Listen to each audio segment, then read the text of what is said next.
Arms trade tycoon tanks again. The new interwar patch is here. Research into the new tech has started, but what can we do in the meantime? We can design various different parts from the innards to the outwards and build the best a man can get. This is the episode where we search through and do just that. With the technologies we have available, will Britain go and cream and buy this thing? You'll have to find out. You must love gaming because you are watching this video, so why not save yourself some money and get on instant gaming? They have everything you could possibly want. The new stuff, the pre-order stuff, and the classics. Honestly, you're missing out if you don't get on here. There's a link down below in the description. You can thank me later. We are back at it, everybody. Let's go and build some machines about death and destruction. You all got treated to a marvellous episode and collection of images on the previous episode. Wasn't that lovely? All to do with my trip down to Bovington. All because we didn't know if this was going to work after I have installed the update. And it has! Isn't that wonderful? Where did we get up to then? Well, we are building some medium whippets just to bring some cash in. The British government have happily paid a fortune for them, which is marvellous. We are building buildings which will reduce our maintenance costs throughout and gain us reputation in all countries, hopefully, which is incredibly important. As you can see, the more reputation you have, the more stuff you get from each country, the more contracts that you can initiate each year, and so on, which means more money. And who doesn't want some more of that? I will even go as far as to sell British tanks to the dirty Germans, who probably shouldn't have any tanks in 1921, but this is not a historical scenario as such. This is a alternative reality. So yes, the Germans have lots of tanks. The German army actually seems stronger than the British army at this point. However, the British have vast amounts of territory in Africa, which is boosting their economy.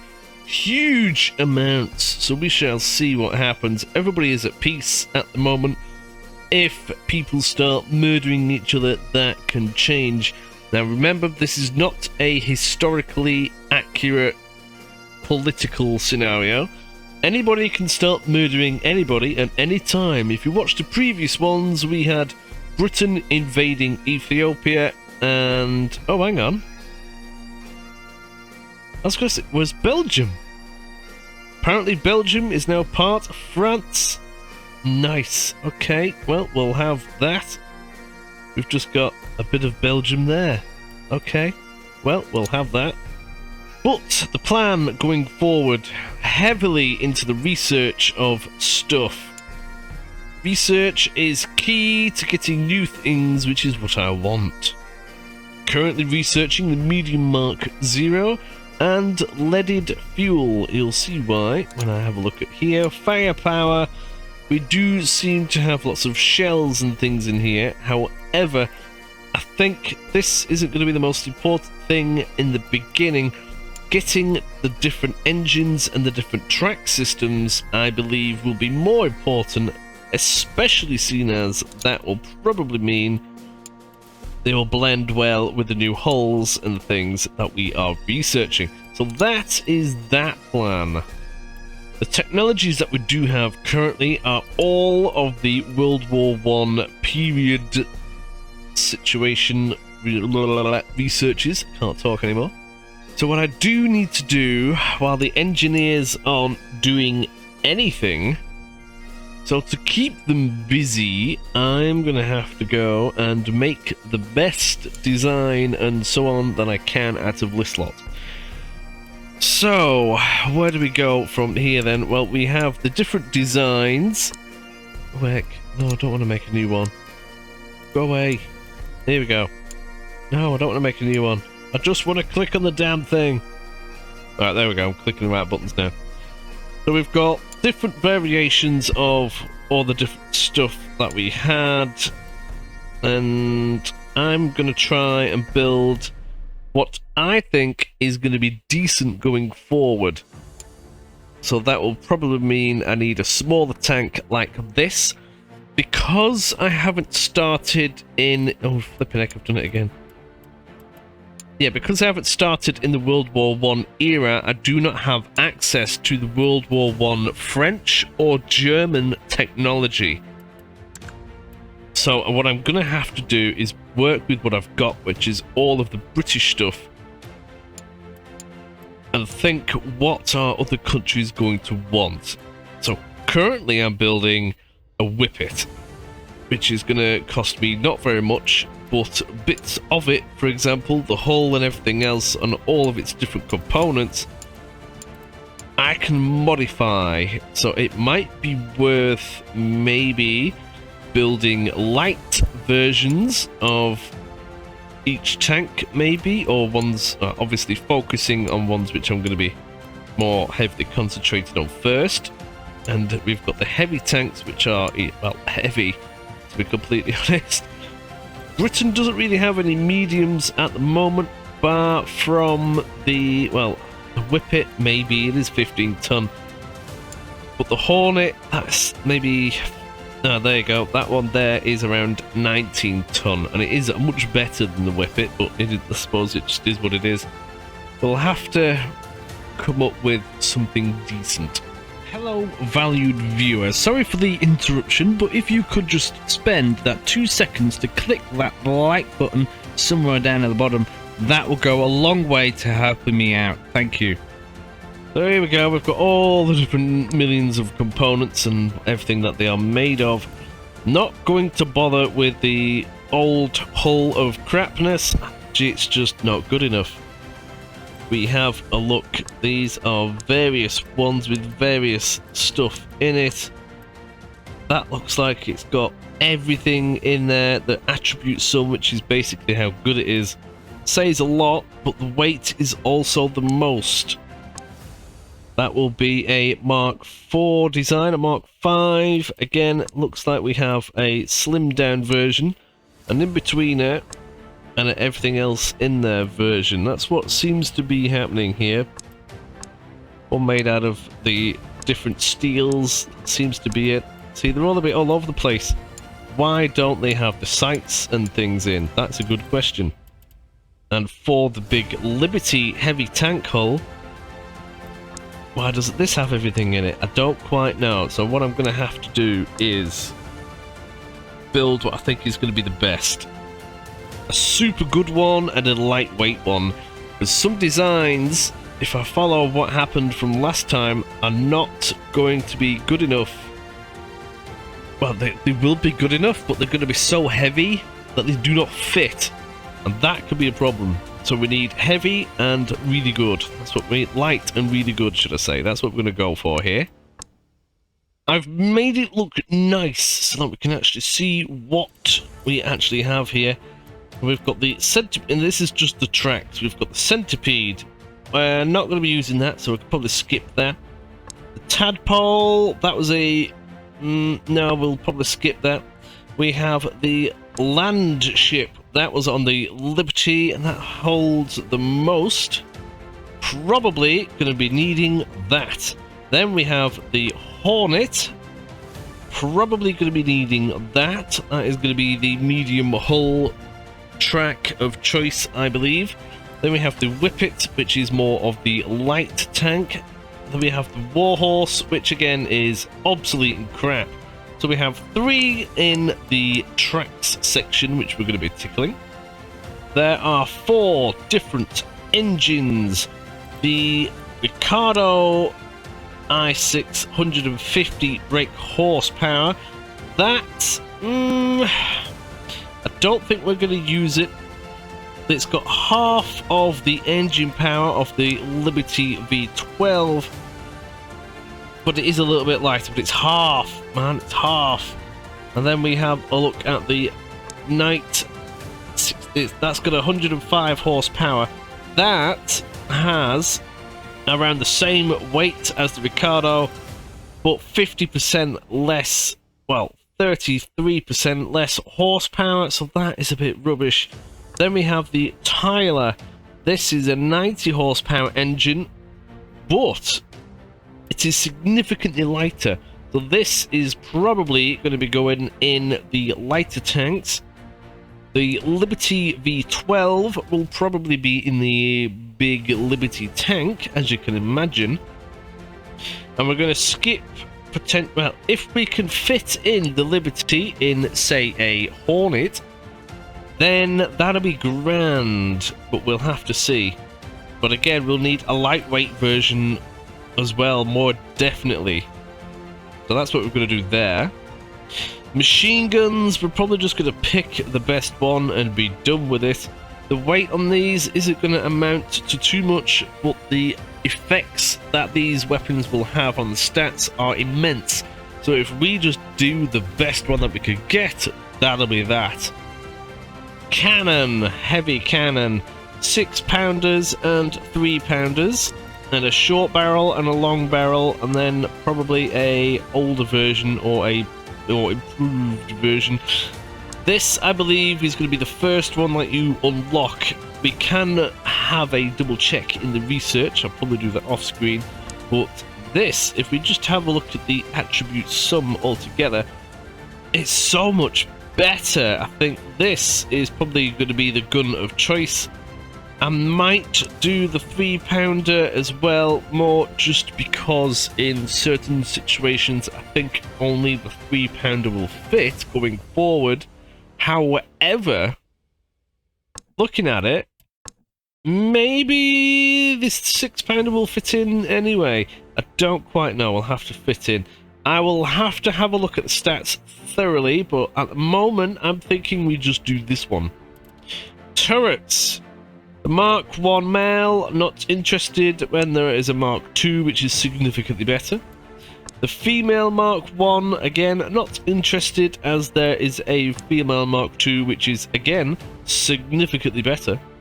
The combination one, though, has always been a favourite of mine. You get the cannon firepower and the machine gun squirtiness, which is fantastic. And inside of it, you get quite a lot of room for ammunition. If we have a look at the male Mark II, you get probably the same, maybe, I'm not too sure, it might be a little bit more specialized, but overall the combination is just easier. You only need to do one and it will probably fit on more things. It's just better, so we'll probably only do that. The central cab, this fits on top of the large Liberty tank. Probably improve this, a light version and a souped out version. That, I'm not sure if this fits on it as well. I'll have to have a quick look, but this went on the Mark V hull. It might go on the Liberty tank as well, or on various others. I will probably put that on anyway, but out of that lot, that is about it. Then we have the hulls themselves. The Mark 1, not interested. The Mark 5, not interested. The medium Mark A, this will be the Whippet. Yes, I will have a dabble at that. We have the large tank. This is the Mark 8 Heavy. Definitely will be having a dabble at that. And then we have the Hornet medium tank, going to be having a dabble at that. So that's essentially what we have to work with at the moment. We do not have technologies of the other countries, like I said. Yes, I'm hoping I can acquire them somehow and fiddle around, but it's going to be interesting, is this, because we've got all the technologies of the interwar period coming in, and how that will affect us, I don't quite know. For now, we can build the best that we can get hold of at the moment. So we'll get these sorted. I'll go through it as we do them, but I'm not going to go through all that charade again. You've heard it once. We can focus on a particular one first, however. I'm going to focus on the land ship, I think, first. Probably the biggest one that we can tickle, which means it will take the longest. However, I do suspect Britain is going to want some rather large tanks soon to replace the Mark 1s that they have hold of. So if I can get more money out of them, then doing this now seems to be the best thing to do. Oh, what is this? Armor protection. Here you can adjust the armor thickness for each individual side. However, this will increase... Oh, hold on. This increase will come at the cost of the additional resource and an increased mass of the component. That is completely new. Oh, flipping heck. Oh, let's have a look at the weight. The minimum is 13. Having it at the maximum of 23 adds on about a ton. That is ridiculous. So this is the side thickness that we're playing with there. We can't adjust the side ricochet very much. It's just a flat side, but as you can see, the side thickness goes up. And this attribute expresses the effective side armor thickness that combines both armor slope and armor thickness parameters, a key defense attribute used in the armor penetration phase of the battle against any targets. Well, let's have a look at weapons of choice then, shall we? Can a machine gun tickle some of the bad boys that we are dealing with? There should be some armor-piercing rounds of some sort floating around. What if we have a look? Kinetic penetration, 7. That isn't that much. On the others, less, less, and less. And now we're looking at the cannon. That is awful. 8. Where was I? Oh yes. Kinetic penetration of this cannon is awful. Kinetic penetration... Oh, it's even less. That one's a little bit more. That one's about the same. There is the ammunition that to have a look at though. That's the other thing. Let's have a look. So here is one of the land battleships, as they've put it. And we can have a look at the stats for the cannon. Here we go. So with whatever is in here, kinetic penetration 24. That is an improvement. That is from the 6-pounder L50, which is that cannon right there. And from the machine gun, kinetic penetration is 18. Fucking hell. That's ridiculous. So if you can imagine a Whippet tank, just like that one, we have a look at the stats on the kinetic penetration there. On the Vickers, one of the machine guns, they're 15. Because the last thing that I want is an enemy tank floating around with just machine guns on it, taking out our tanks which have a cannon on it. It's just, no, I'm not having it. So that is my benchmark, 15. So this is what we're looking at.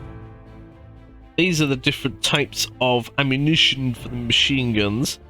Pre-war ammo, steel core cartridge, that is the high penetration one there. And there's an armor piercing cartridge, that must be one of a previous generation. But then again, when you look at this, this is the heavy fusillade one, and these machine guns have a kinetic penetration of 24. That's ridiculous. That's the same as the bloody cannon. that also is with the Mark V hull. These do weigh significantly less, but the hull itself is just, they're not as good. They're not as good. The land battleship is better. More expensive, but better. I mean, these could be tickled. I'm sure of it.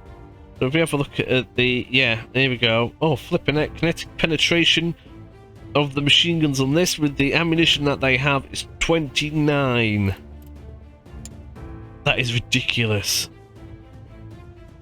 Hotchkiss, the cannon on here, wherever that's gone. 24. I can't believe that. These machine guns penetrate armor deeper than that cannon. But they do have the anti-ricochet, so that means that they should actually, once they hit it, they should go in.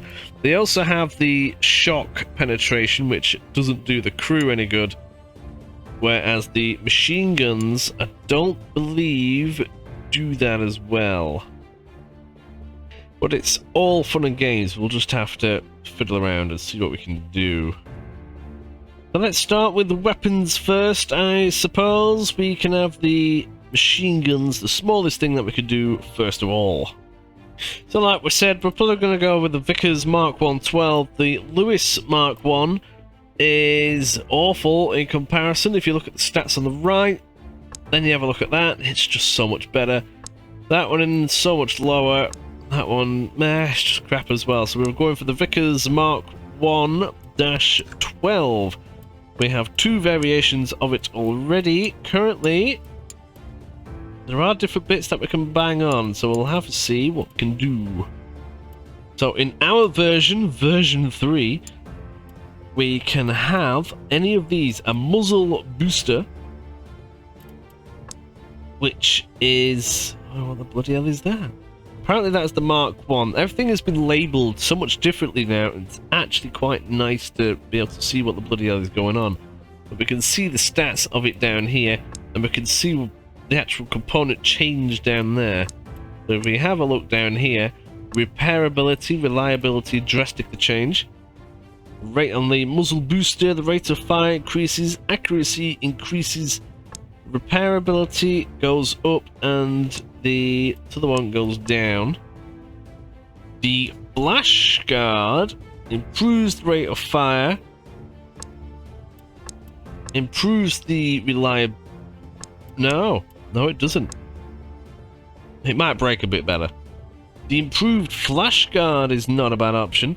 The rate of fire is reduced, however the accuracy is higher, and the repairability and the reliability are rather good. Then we have the combined booster slash flash.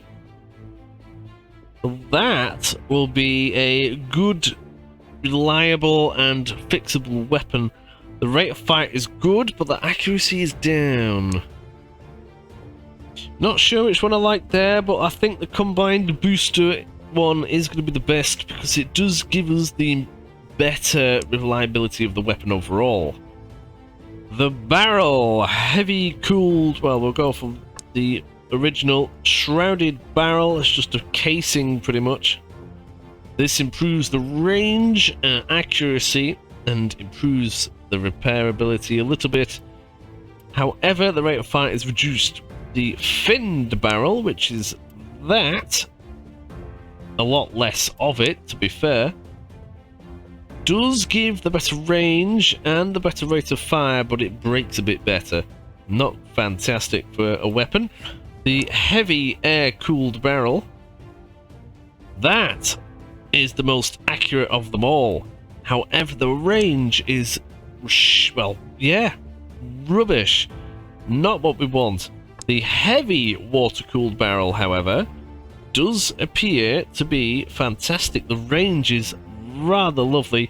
The accuracy is down, but it is the best in terms of sticking it back together. And yes, so in combination, the accuracy of that reduction, and the reduction and the accuracy of that is not fantastic. So it might be better if I stuck on the improved flash guard to improve the accuracy. So currently it's at 19.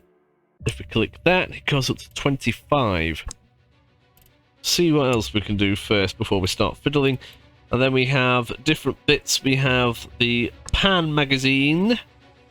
These somehow improve the armor penetration.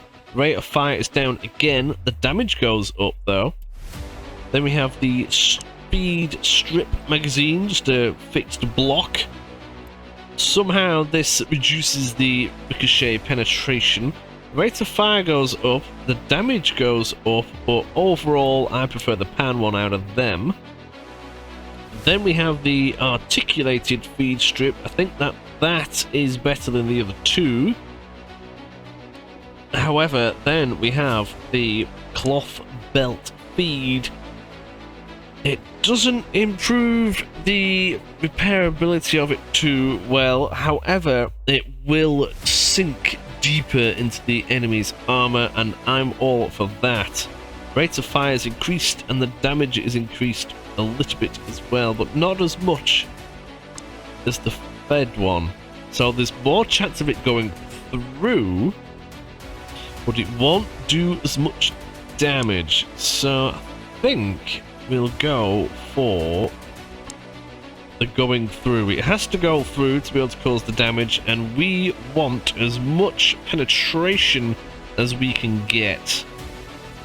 So the range is good, the rate of fire is decent, the accuracy could be better. I might just swap that out so the accuracy is much higher and leave that like that. There's no armor penetration on this. That will be our machine gun of choice until we have researched more machine gun stuff. Now what troubles me is what I'm looking at now is that will apparently take 69 days with 15 engineers. That is all the engineers I currently have spare. Now I will get them on that immediately, but I'm going to need more engineers. 20 for that and 35 for that, so I need a total of 55 more. And I can only hire 5 at a time. That is rather annoying. It won't let me do any more until the end of the month. So I genuinely think we're going to be hiring a lot to get somewhere before things go too crazy. We do have... oh, these are all hired. Oh, okay, see. Yeah, now we've got them in various places. This man, we could probably do with sticking him in the research if he's not already there. We've got a few people floating around already. These boost all of your good stuff to make them even better. Well, we can at least stick those other people in there. There you go, it's shaved off about 15 days. But that is that.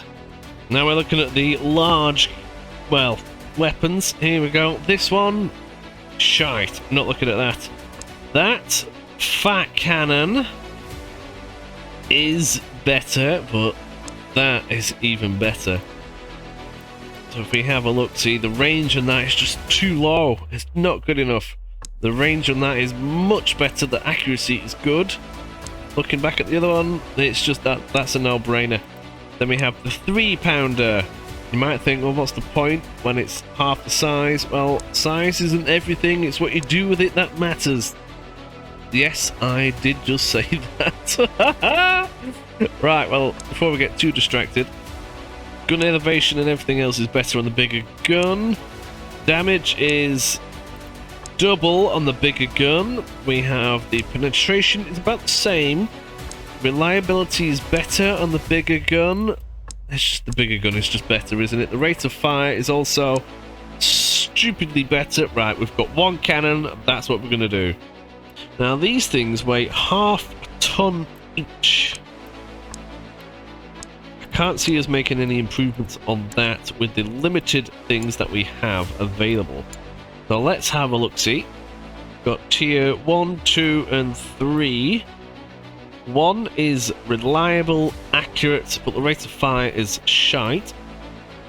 2, it's a little bit better on the rate of fire. Not quite as reliable, but 2 overall is just a little bit better. 3, that gives you the best accuracy and the rate of fire. That is a no-brainer. Stabilized seat. The cannon breach tier 1 to 4. Tier 1, simple. It improves the elevation and the rate of fire, and it's heavy. The second, the light breach, not as reliable, however the rate of fire is increased and it weighs less, which is always good. Then you get to the reinforced breach. The rate of fire is improved, the reliability of the damn thing is absolutely fantastic, however the gun elevation is shite. That is a big thing. The gun depression going down, that is really good though. Pointing it up is not fantastic. If we have a look at the semi-automatic breach, which will do bits of the manual labour for you, that is heavier. It don't make too much of a difference. It's the most reliable, but the gun depression is so rubbish in comparison, but it does go up. But before we have a look at that fully, we can see exactly what the British government are probably going to want. So if we have a look at this, this will be for a Fusillade tank, apparently. Okay, what's this one? Vanguard. Oh, right, yeah, they want different bits. That's another Vanguard. And that's another Vanguard. They want lots of Vanguard. Hang on a minute. If they want the Vanguard, are they going to... Oh, flipping heck. Am I designing the wrong thing? Oh, yeah, well, maybe. So that battleship, that, are they going to want that more than the other one? Score on that. This is not the one that we've had a look at. 1500, call it. But it's... Yeah, see, look. The Vanguard is significantly lighter. That's the Vanguard. Right, yeah, they're happy with that, but the other tank is just better, so they're a bit happy. The score is better on the land battleship. But this is also where you have to look at the cost of everything. So I could build one of these and it'll cost me around supposedly 22,000.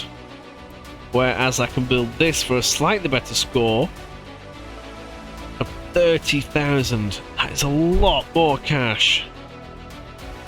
They'll also take longer and everything. But if that is what they want... Oh, hang on, that's the Mark 1 Vanguard. What about that one? Oh, they don't even like that as much. Mobility is the biggest thing that they're concerned about. We compare that with the battleship. The mobility is significantly better. We'll just whittle them away. There we go. We're comparing that and that. This is what they want. This is what the tank has. Mobility is awful. Crew performance is better on that. Everything is going to be a lot better. The protection is actually the same. The firepower hard in the Vanguard is in the heavy one is actually slightly better. But what the biggest thing there is the reliability and the repairability so much better in this one. So maybe I will have to go for the Vanguard thing then, because that might be what they want more of. We'll stick with the basics for now, but in general they want to be able to get across an obstacle. Firepower hard needs to be accurate, the damage needs to be high, and the penetration needs to be high, which is what we're going for anyway. Accuracy, damage, and repairability of the main weapon, the power unit, and the running gear. So we need to make sure everything can be repaired. That is what they want. And if that's what they want, how can I argue with that?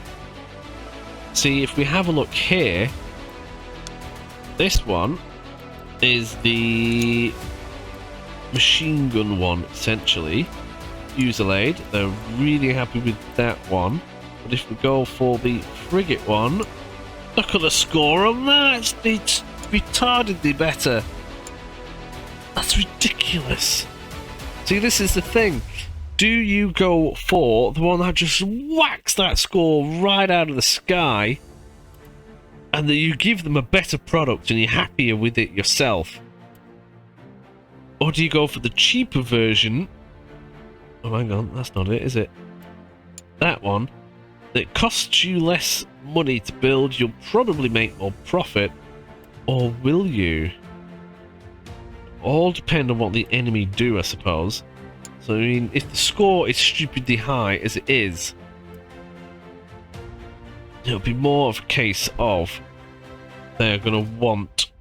No, it'll be pointless. It would be pointless doing the better tank if you're not going to benefit more from it. The whole idea of the game is to make money, and I need to remember that.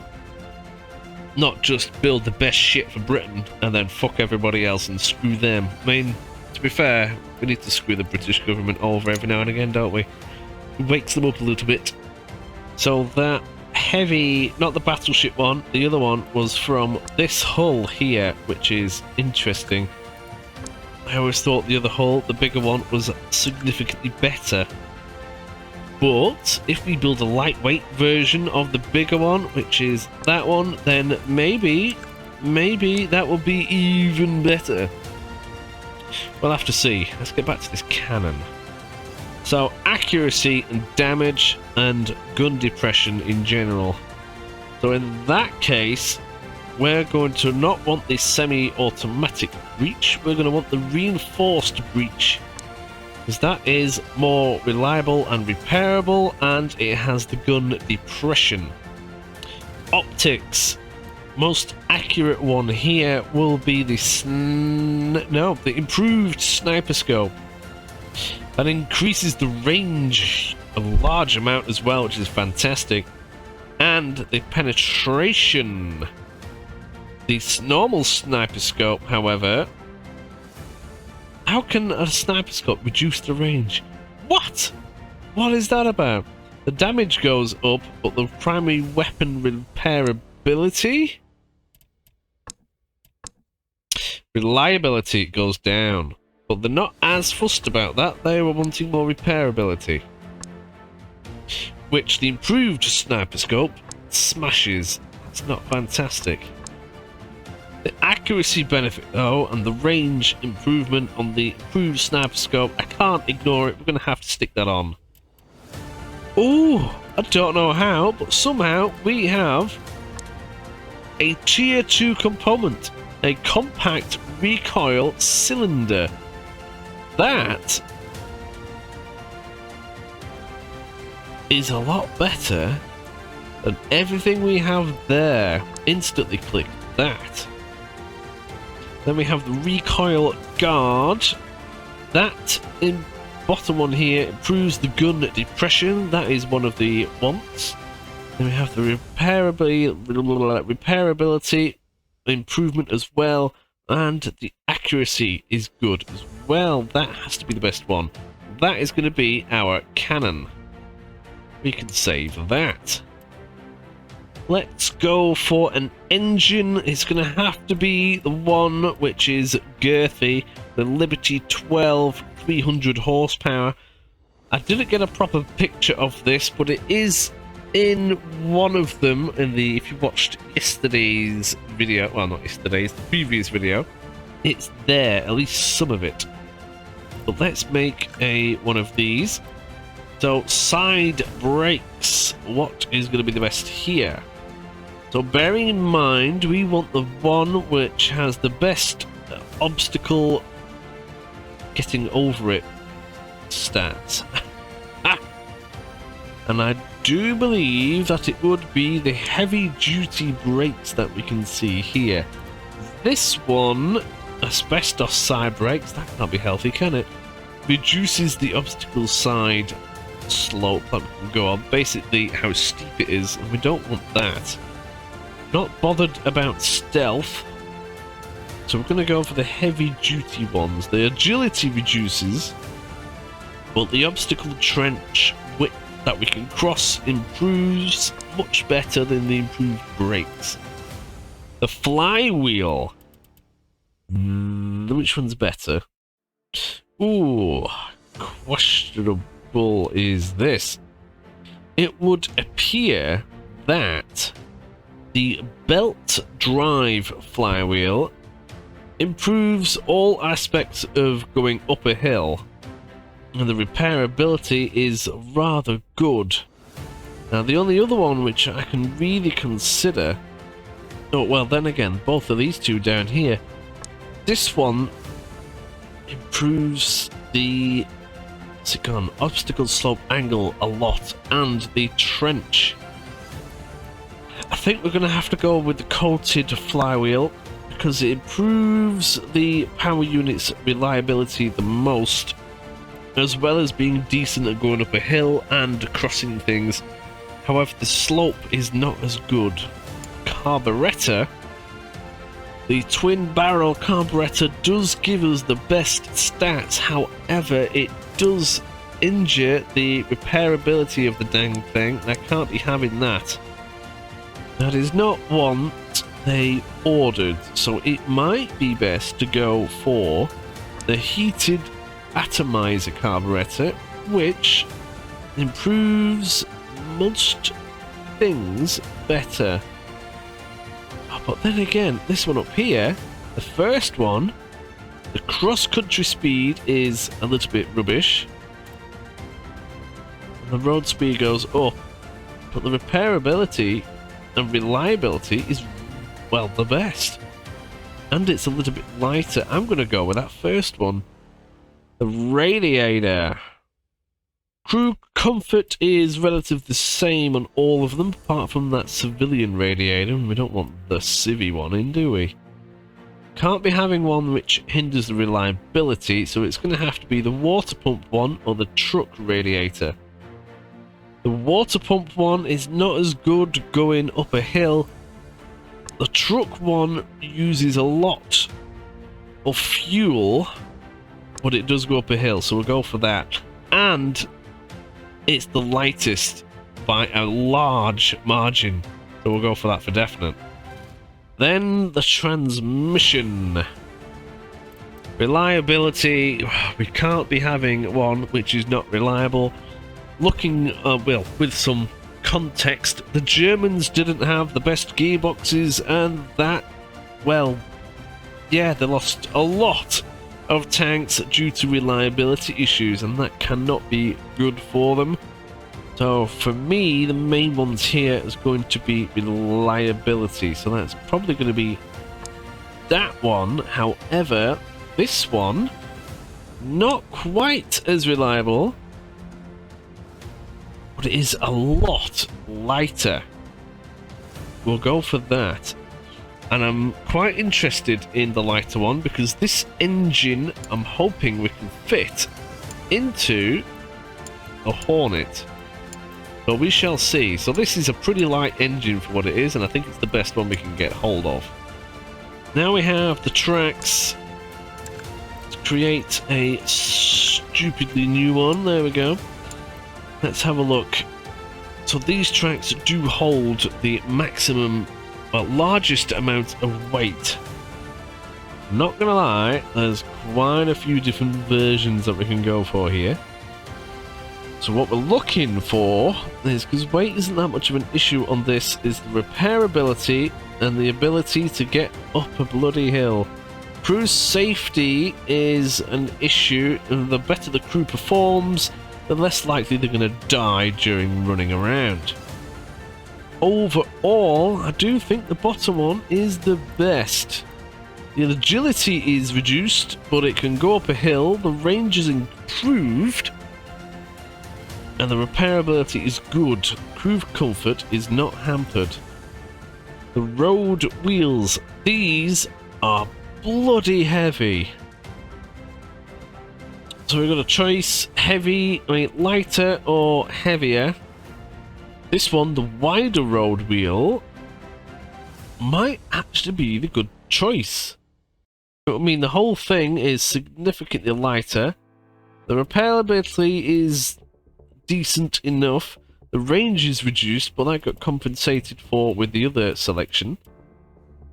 And the roll speed across country speed is good. I think we'll go for that one.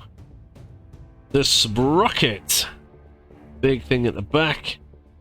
Again, we're looking for the repairability. The road speed is reduced significantly on this one. Overall, it's hard really to pick one out of all of these, but that does have the best reliability. So there's either that one or that one. The agility is reduced on this. We'll go for an agile one, I think. Well, we'll do that. There's not really much in it, to be honest. Now, these... Oh! They don't weigh anything anymore. Okay, so these big gouges in it to be able to get somewhere. These are now a thing of... Yeah, oh, I'm glad the weight's been removed off these. Okay, these now take up volume instead. So what is going to be the best on this?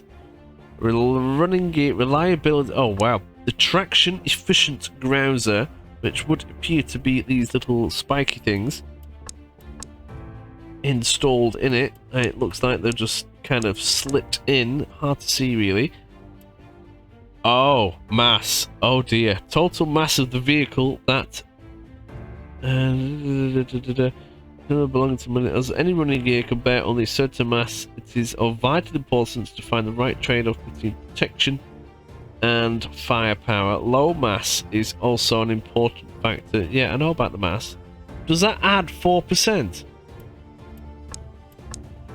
Oh, it does. It's just a flat percentage. Okay, that's an interesting way of doing it. Well, I do think that these are better overall anyway. And they are the lightest, so we'll go for that. But then again, you don't actually need them on at all. You don't have to put them on. Cooling vents. Bloody ridiculous how heavy a bit of flappage is on the side. However, the transportability is really boosted with them, and that is one of the things that they want. Oh, apparently we don't have a choice. We actually have to have that on. Okay. So really it's a choice of, do we have on these? And with that cooling vent, it does absolutely hammer the reliability or the repairability, one of them. The repairability, the one that they really wanted, so we're going to have to stick them on, just to make sure that we can actually do the damn thing. Now this is low. Ooh, if we add on the armor of goodness, it increases the mass by about an extra ton, and that will be 10.5 tons-ish, and that is bloody heavy. So we're going to have a... that's a good question. Do we have a heavy version or a light version? Well, seeing as this has the traction thingies in it, we'll go for the heavy version as this. We'll stick a H next to the name. And one without the extra armor and the treads gone, we'll put it as the L, the light. Oh, bloody hell, I've just changed the damn thing. There we go, fixed it. For heavy and light. Yes. Now we can look at a turret. Let's have a dabble. Let's create one. Now, we're going to be looking at the different types of armor and protection. Kinetic resistance is key. However, spall, that is a rather big one. Spall is fragmentation. And if we don't have it on at all, which is the case with the RHA steel and the other steel, then little bits of fragments are going to rip through the damn thing, and that is not very good for anybody. It's not much heavier than the thicker steel anyway, but it is rather a bit more expensive. But unfortunately, it's going to be a case of tough shit, otherwise everyone's going to die. Now, what do we build the rivets out of? We have the improved rivet assembly, the crew safety is reduced, but the repairability and reliability is the best out of all of them, so we're definitely going to be using that. Again, however, though, it is more expensive, but I'm happy to do that as long as it all fits in correctly. The turret door, we just want the best one out of that, really. That one, rear ricochet and rear thickness. Girth is always welcomed. Safety is improved. Comfort is not great on that one, though. This one, you have a pistol port turret door, so my man with a pistol there, who loads the cannon and whatever else, can stick his little pistol there and shoot any silly bastard that decides to come and have a gander. Or we can go for the utility door, which is just a bit of a heavy door, really. You think this is going to be rear ricochet and rear thickness that this improves, and to be honest, I don't plan on having these things hit at the rear. So I'd rather have the comfort that the pistol door provides, and the crew will be happier so they can shoot things at the front more. Now at the top, we have the options of a different hatch. Top, angle, and ricochet is going to be key. Safety. I mean, what's going to be hitting the top of this thing is, anyway, really, not much. Shells and a ballistic trajectory, possibly artillery. I didn't think of that. I don't think you're going to be bouncing them off, though, so the ricochet I'm not that bothered about. I do think the wire turret hatch is probably going to be the best. It provides more safety somehow, and that's probably going to be the good one out of it. And then we have communication. Communicating with other things and people around is going to be hugely important. So we can have in there a wireless set. Crew communication for external is wildly improved, and radios provided such an improvement. In general, it's just communication gets things done. Speaking tubes, I mean, you can shout to people and a man outside the tank to see what's going on. Yes, the crew comfort goes down. I think we'll go for the wireless headset. We'll stick some technology in there. Now, oh, flipping heck. Look at the armor doodads we can pick on this. Front thickness, side thickness, rear thickness, and top thickness. Ah, do you know? Well, I think we're gonna go for a light and a heavy version again. The light version is just gonna have the minimum. The heavy one is gonna have maximum on the front and maybe on the side. Maybe just in the front.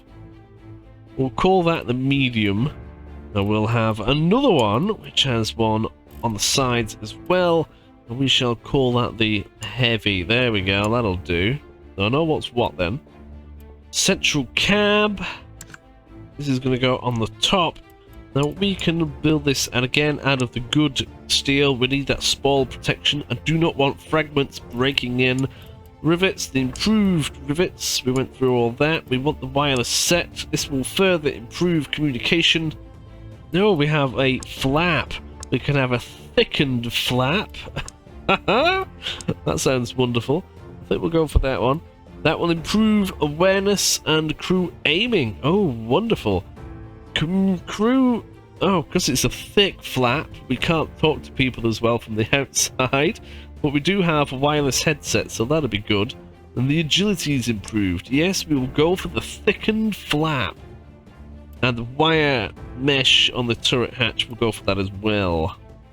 Now we also have, again, the armor. We'll go for 3 variations. Just like that.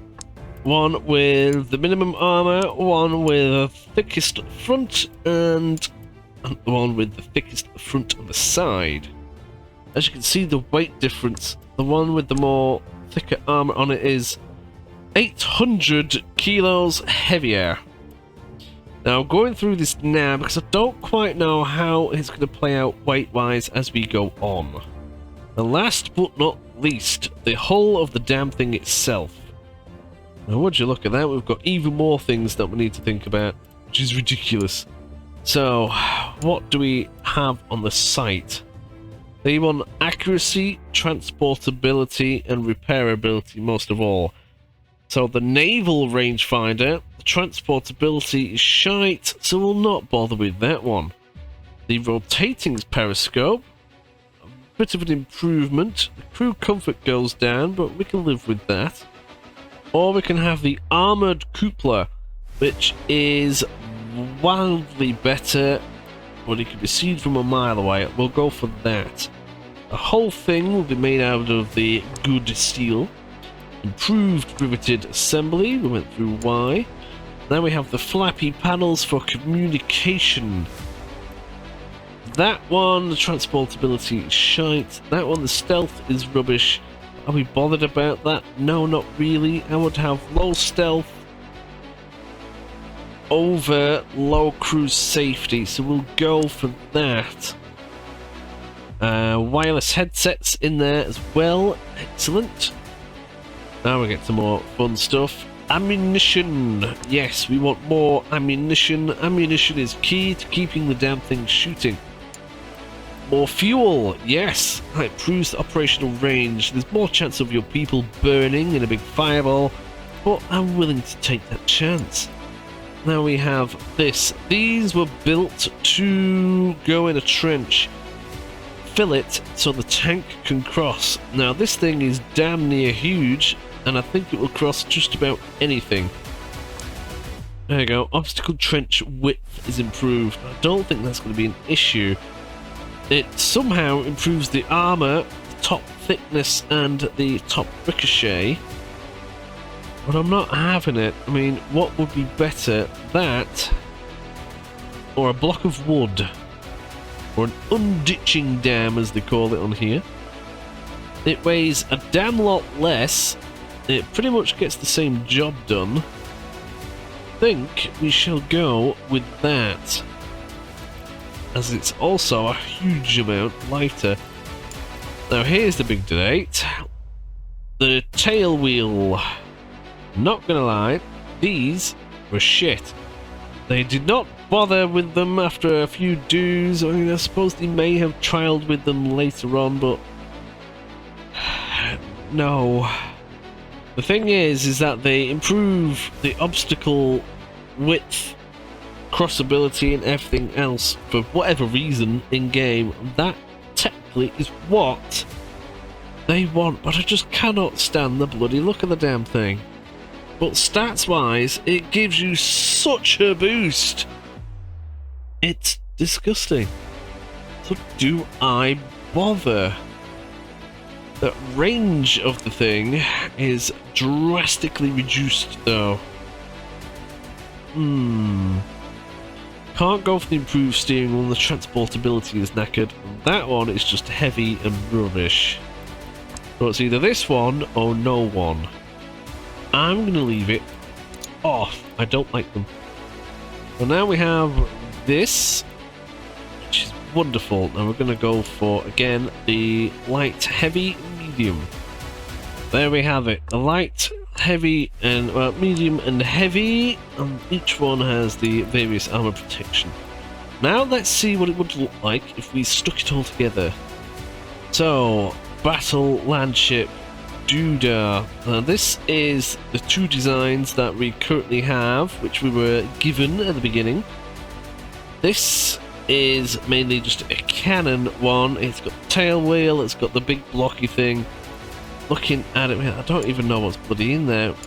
Got all sorts of bits. Okay, we've got that. And the other one is this. More machine gun based, and yeah, that's all I can say about that. So let's create a new design. We can have a look and see if the light hull, first of all, works. Okay. The engine that we made, throw that in. The tracks, we can go for the light ones first, see if they fit. The cab at the top, oh, we did have choices. Well, we could have stuck on the little one, but I'm not happy with that. I'm glad we did that one instead then. So at the moment I'm just going for all of the light stuff, just to see what it looks like. and then we can gauge how much more weight we have to play with. Or even the light versions of these. Now this is already going to be an improvement over the previous designs that we have access to, because these have the machine guns in there as well. Even the new cannon, we can slap it in, which is right lovely. So we've got 2 cannon. We've got the new machine guns, which is being blocked by the pulse. Great design. There we go. We've got many machine guns in this thing, which are going to be absolutely damn near glorious. Ah, yes. So weight-wise, already we are nearing the limit. Now that is a little bit worrying. No, because now we've got all the people to go in there. Oh, dear me. And there is a maximum of 15 people. Jeez. Right, but we've got all of these crew requirements to tickle. Commanders, we're going to need 2 of them. 1 driver. We're going to need a load of gunners, because we have a million machine guns. You need to get them at least to 50%, so we'll try and do that first. 1 loader, that's not too bad. Mechanic, that's not too bad either. Where's the other commander section? Gotta be another one. There we go, we've got another commander. So you really want to reduce the number of crew possible, like, as little as possible, if you can help it, because they all get kind of crammed in there. So can I do 8? Crew performance is already hindered because of it. If I reduce that, man, oh, it's just crew safety because they get a bit standing all over each other. Okay. So finding that balance, if we stick another person in, another gunner, oh, things aren't being too hindered. How about another mechanic? Now we start having problems. Crew awareness has now gone down because of that extra mechanic. What I could do, this gunner could be a gunner mechanic. Everything is filled as best as it needs to be, and we don't get those further penalties. Now we are very nearly running the design limits of weight, which brings its own issues of reliability on the tracks and mobility, which is not great. And we've still got more things to go in. So ammunition, there's so much to choose from. We want one which can penetrate deep into an enemy tank. That is that one. Having one which increases the sprawl will be good as well, as not everybody is going to be protected by that. So the Lodite shell, which sounds nasty, we'll throw that on. What is penetration currently on those cannon? 23. Okay, shock penetration 13. If we stick on a canister shell, the kinetic penetration increases to 30. And I do believe that that is probably going to be the best that we can get. Okay, ammunition. This is going to be for the machine guns. We can have the steel core cartridge. Those have the deepest kinetic penetration. Oh, hang on, we've got 4 slots, we can fill them all. There we go, done. You can't duplicate them, which is a little bit annoying, but it is what it is. Fuel. Ooh. Aviation fuel. Operational range is good. The power unit is happy. The crew safety is higher. I thought aviation fuel was a lot more refined and burnable, but then again, we're talking World War One, so I don't know. The repairability or reliability of the engine is improved, and the crew is quite safe. We can go for truck fuel. You get a little bit more range. The crew are more likely to die, but you get more out of your engine.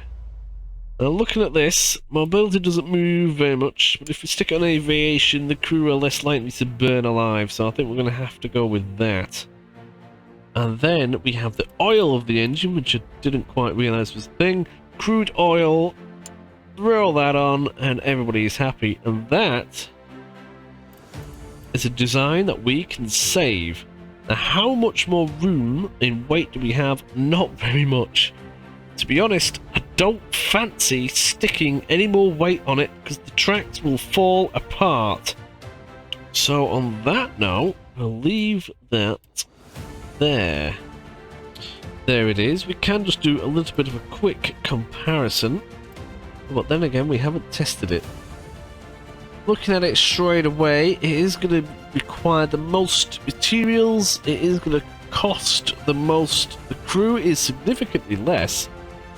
The attribute sum, which is the total stats of it, is actually hugely better than that.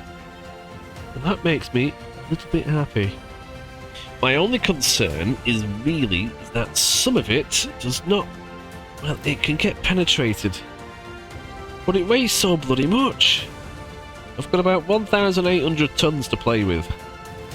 Oh, I've just realised I can fiddle with it.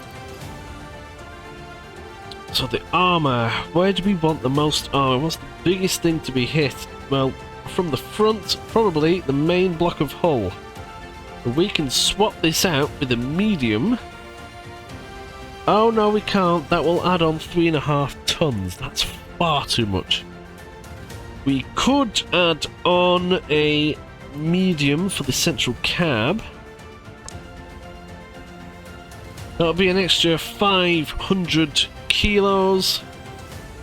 Probably live with that. Or if we go for that one, we could improve it further, and that's with the armor on the side. Or we could use the one with the track. That'll be an extra... Oh, that's 1.5 tons. No, it's going to have to be the central cab. Or even... Yes, possibly these, the turret things themselves. I think we're going to have to do that. We'll stick on the medium variety that we built, which is the thick armor at the front. Then we just need to stick all this gubbins back in. And we've got 0.5 ton left. I'll deal with that. Might even go for the heavy one on the cab, just to really max it out. Ooh. And there we go. With those improvements made, it is now 160 kilos off the absolute maximum weight-wise. And is it going to be worth it? I do think so. It is armoured. It should be good. And it is actually the best I could possibly do at this moment in time in terms of that. Let's save that. It's L dash... Well, it's just... We'll just call it the V3. There we go. Save. Now I can't build this yet, because all of these bits I need the engineers to tickle. And currently I'm a little bit low on the engineers, as we know. So this is going to be currently the best tank, large tank, that I can build right now with the technology that I have. Hopefully this will carry me through for the next couple of years until we've researched more stuff. And that is what we're going to be waiting on, I believe. So what we can do is, next episode we'll have a look at maybe a medium build. We'll see what we can do with the Hornet, as that's going to be the only medium tech that we have. And we'll have to have a look at the light tank and see what we can do with that. I hope you've enjoyed yourselves and I haven't waffled on too much. Let me know your thoughts in the comments. That would be wonderful. I would really appreciate that. And I will see you in the next episode where we have a more of a gander. Thank you for tuning in. I'll see you later. Thank you for watching this video all the way through. Hopefully, if you have, if you can like the video too, that helps as well. A special thank you to all of the members of the channel who get lovely benefits of up to 2 weeks worth of additional content early. Isn't that right, lovely?